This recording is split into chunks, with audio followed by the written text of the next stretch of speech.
نحمده ونصلي على رسوله الكريم اما بعد فاعوذ بالله من الشيطان الرجيم بسم الله الرحمن الرحيم رب اشرح لي صدري ويسر لي امري واحلل عقدة من لساني يفقهوا قولي۔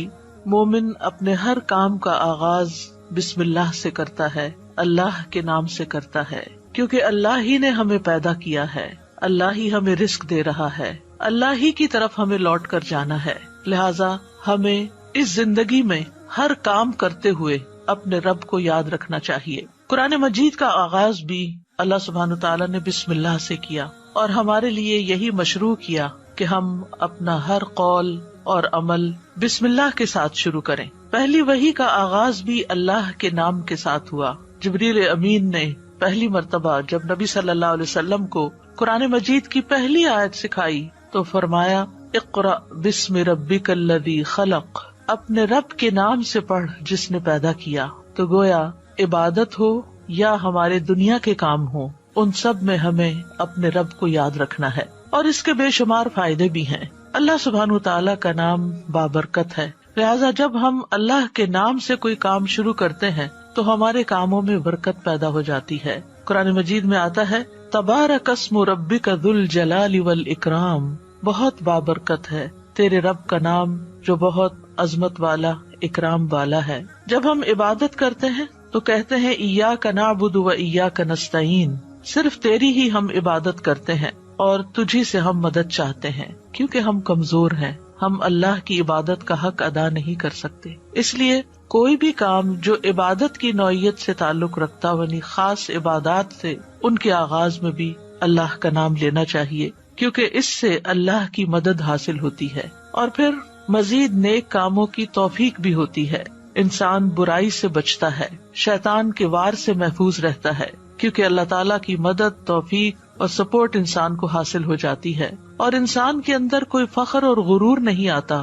وہ یہی سمجھتا ہے کہ جو بھی نیک کام میں کر رہا ہوں وہ اللہ کی مدد سے، اللہ کی توفیق سے ہی کر رہا ہوں، اس میں میرا اپنا کوئی کمال نہیں۔ وما توفیقی الا باللہ، نہیں مجھے توفیق مگر اللہ کے نام کے ساتھ ہی۔ پھر اسی طرح جب انسان بسم اللہ سے کام کا آغاز کرتا ہے تو انسان کو اخلاص نصیب ہوتا ہے۔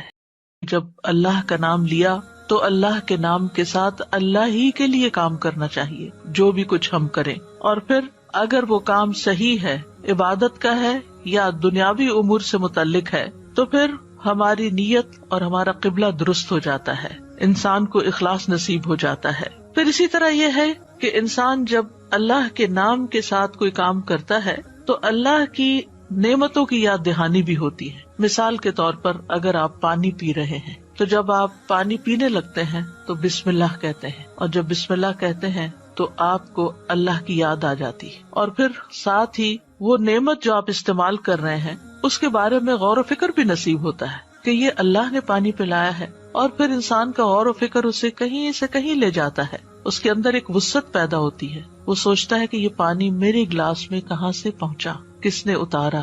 تو ظاہر ہے کہ پانی کا پیدا کرنے والا بھی اللہ ہے، اور تمام چیزوں کو اللہ سبحانہ تعالیٰ نے پانی سے پیدا کیا۔ ہم تک جو پانی پہنچتا ہے کچھ تو زمینی ذرائع سے اور بیسیکلی بارش کے ذریعے آتا ہے۔ بارش کیسے آتی ہے؟ سمندروں کا پانی بخارات کی شکل میں اوپر اٹھتا ہے اور پھر بادلوں کی شکل میں جہاں اللہ چاہتا ہے برساتا ہے۔ جب بادل برستے ہیں یا برف پڑتی ہے تو پہاڑوں کی چوٹیوں پر اور مختلف جگہوں پر یا تو پانی جم جاتا ہے یا پھر ندی نالوں کی شکل میں، دریاؤں کی شکل میں بہنے لگتا ہے، اور کچھ پانی رس کر زمین کے اندر چلا جاتا ہے، چشموں کی شکل اختیار کر لیتا ہے، اور پھر مختلف ذرائع سے ہوتے ہوتے وہ ہم تک پہنچتا ہے جسے ہم پیتے ہیں، اور جب پیتے ہیں تو پھر اللہ کا شکر ادا کرتے ہیں اور آخر میں الحمدللہ کہتے ہیں۔ لیکن اگر اتنے اہتمام کے ساتھ جو پانی میرے گلاس میں پہنچا اس کو میں نے اللہ کو یاد کیے بغیر، نعمت دینے والے کا نام لیے بغیر ہی پی لیا، تو اس سے بڑھ کر ناشکری کیا ہو سکتی ہے۔ پھر اسی طرح اگر انسان کھانا کھاتا ہے اور اللہ کا نام لیتا ہے تو وہ ضرور سوچتا ہے کہ کیا جو کچھ میں کھا رہا ہوں یہ اللہ کی مرضی کے مطابق بھی ہے یا نہیں، حلال ہے یا حرام ہے، اور پھر کس طریقے سے میں اس کو کھا رہا ہوں اور کس طریقے سے یہ مجھ تک پہنچا ہے، ان ساری چیزوں پر بھی غور و فکر ہونے لگتا ہے۔ بسم اللہ پڑھنا بار بار انسان کو اللہ کی یاد دلاتا ہے اور اس طرح انسان اللہ کی اطاعت کی طرف مائل ہوتا ہے، اللہ کی دی ہوئی نعمتوں کو اللہ کی رضا میں استعمال کرتا ہے اور اللہ کو یاد کرتے ہوئے اللہ کا قرب حاصل کر لیتا ہے. یعنی جب ہر کام کے شروع میں جب اٹھتے بیٹھتے چلتے پھرتے ہم اللہ کا نام لیتے ہیں تو اس طرح ہمیں اللہ سبحانہ تعالیٰ کا قرب نصیب ہوتا ہے اور ہمارے دنیا کے کام بھی عبادت بن جاتے ہیں کیونکہ وہ اللہ کی مرضی کے مطابق اللہ کی رضا کے لیے ہوتے ہیں. اور اس طرح دنیا میں بھی کاموں کے اندر برکت پیدا ہوتی ہے، سہولت پیدا ہوتی ہے، اللہ کی مدد شامل حال ہوتی ہے اور آخرت میں بھی یہ عمل فائدہ دیتا ہے اور انسان کے اندر کوئی تکبر و غرور پیدا نہیں ہوتا. وہ سوچتا ہے کہ جو کچھ مجھے ملا ہے یہ اللہ کا فضل ہے. پھر ہم دیکھتے ہیں کہ انبیاء کا طریقہ بھی یہی رہا ہے. نوح علیہ السلام کے بارے میں آتا ہے کہ جب وہ کشتی پر سوار ہوئے تو انہوں نے دعا پڑھی، اس کا آغاز بھی بسم اللہ سے کیا، بسم اللہ مجریہا و مرساہا. اسی طرح سلیمان علیہ السلام نے ملکہ سبا کو جو خط لکھا اس کے آغاز میں بھی بسم اللہ لکھا. پھر اسی طرح ہم دیکھتے ہیں کہ نبی صلی اللہ علیہ وسلم متعدد مقامات پر بسم اللہ کی تعلیم دیتے ہیں، جس کے بارے میں آگے ہم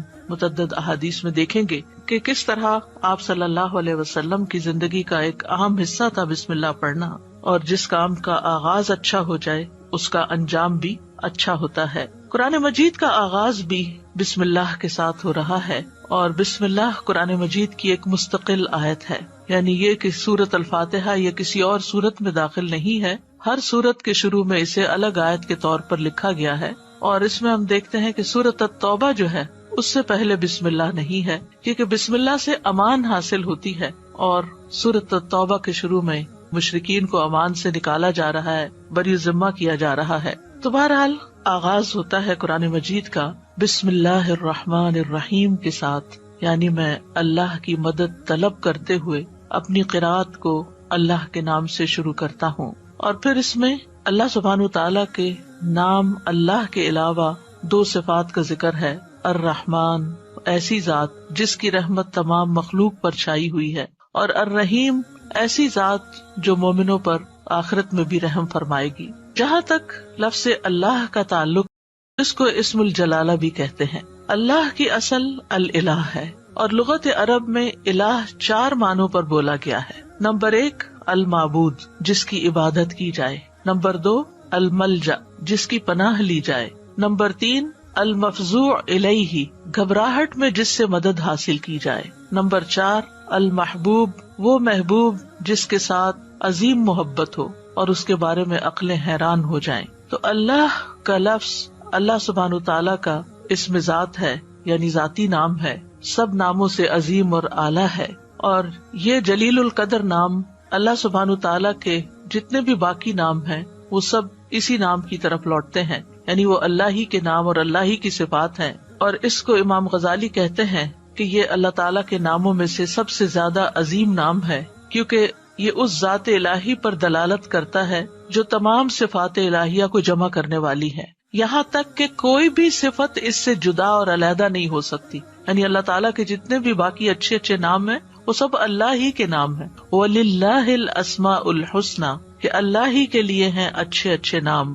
سورۃ الاسراء میں آتا ہے قُلِ ادْعُوا اللَّهَ أَوِ ادْعُوا الرَّحْمَٰنَ أَيَّمَّا تَدْعُوا فَلَهُ الْأَسْمَاءُ الْحُسْنَى کہہ دیجئے کہ اللہ کو پکارو یا رحمان کو پکارو، تم جس کو بھی پکارو گے سو بہترین نام اسی کے ہیں. اسی طرح سورۃ الحشر میں آتا ہے هُوَ اللَّهُ الْخَالِقُ الْبَارِئُ الْمُصَوِّرُ لَهُ الْأَسْمَاءُ الْحُسْنَى وہ اللہ ہی ہے جو خاکہ بنانے والا ہے، گھڑنے ڈھالنے والا ہے، صورت بنا دینے والا ہے. سب اچھے اچھے نام اسی کے ہیں. اسی کی تسبیح کر رہی ہے ہر وہ چیز جو آسمانوں اور زمین میں ہے، وہی سب پر غالب کمال حکمت والا ہے. تو اس لیے بہت ضروری ہے کہ جب ہم بسم اللہ مختلف مقامات پر کہتے ہیں تو ہمیں اللہ کی پہچان بھی ہونی چاہیے. اللہ سبحانہ تعالیٰ کو پہچاننا بھی ضروری ہے اور اس کی پہچان اس کی نشانیوں کے ساتھ بھی ہوتی ہے جو کائنات میں پھیلی ہوئی ہیں. اس کی پہچان اس کی کتاب کے ذریعے بھی ہوتی ہے اور اس کی پہچان نبی صلی اللہ علیہ وسلم نے بھی کروائی ہے. لہٰذا اگر ہم اللہ تعالیٰ کو پہچانیں گے تو ہم صحیح طور پر پورے شعور کے ساتھ بسم اللہ ادا کریں گے. بلحجیم قبیلے کے ایک آدمی سے روایت ہے، وہ کہتے ہیں کہ میں نے پوچھا اللہ کے رسول آپ کن چیزوں کی دعوت دیتے ہیں؟ نبی صلی اللہ علیہ وسلم نے فرمایا میں اس اللہ کی طرف دعوت دیتا ہوں جو یکتا ہے. قال ادعو الی اللہ وحدہ. کون ہے اللہ؟ وہ اللہ کہ جب تم پر کوئی مصیبت آتی ہے اور تم اسے پکارتے ہو تو وہ تمہاری مصیبت دور کر دیتا ہے، اور جب تم کسی بیابان اور جنگل میں راستہ بھول جاؤ اور اس سے دعا کرو تو وہ پہنچا دیتا ہے. جب تم قحط سالی میں مبتلا ہوتے ہو اور اس سے دعا کرتے ہو تو وہ پیداوار ظاہر کر دیتا ہے، یعنی تمہارے سب کام وہی بناتا ہے. لیکن یہاں خاص طور پر اس آیت کے اندر یعنی بسم اللہ الرحمن الرحیم کے اندر اللہ سبحانہ تعالیٰ نے اپنا جو تعارف کرایا ہے، اپنی جو پہچان کرائی ہے، وہ اپنی صفت رحمت کے ساتھ کروائی ہے کہ کون ہے اللہ؟ وہ جو بے حد مہربان، بہت ہی زیادہ مہربان. الرحمن فعلان کے وزن پر مبالغے کا صیغہ ہے کہ جو بہت ہی زیادہ، یعنی انسان کی عقل اس کو کمپریہنڈ کر ہی نہیں سکتی کہ وہ کتنا مہربان ہے. اور پھر مزید اسی صفت سے، صفت رحمت ہی سے الرحیم کا لفظ آیا کہ جو بار بار رحم کرنے والا ہے. لہٰذا اللہ سبحانہ تعالیٰ وہی ہے جو اپنی رحمتیں نچھاور کرتا ہے، اور رحمت کا مطلب ہے نرمی اور شفقت کرنے والا. گویا اللہ سبحانہ تعالیٰ کی صفات میں اللہ تعالیٰ کے اپنے بندوں کے ساتھ، اپنی مخلوق کے ساتھ معاملہ کرنے میں نرمی اور شفقت ہے. اور رحمان اور رحیم دونوں صفات اللہ ہی کی ہیں، دونوں نام اللہ ہی کے ہیں، لیکن دونوں میں تھوڑا فرق ہے. رحمان ایسی رحمت والا جس کی رحمت دنیا کی تمام مخلوقات کو اور آخرت میں مومنوں کو بھی شامل ہے، یعنی یہ رحمت عام ہے.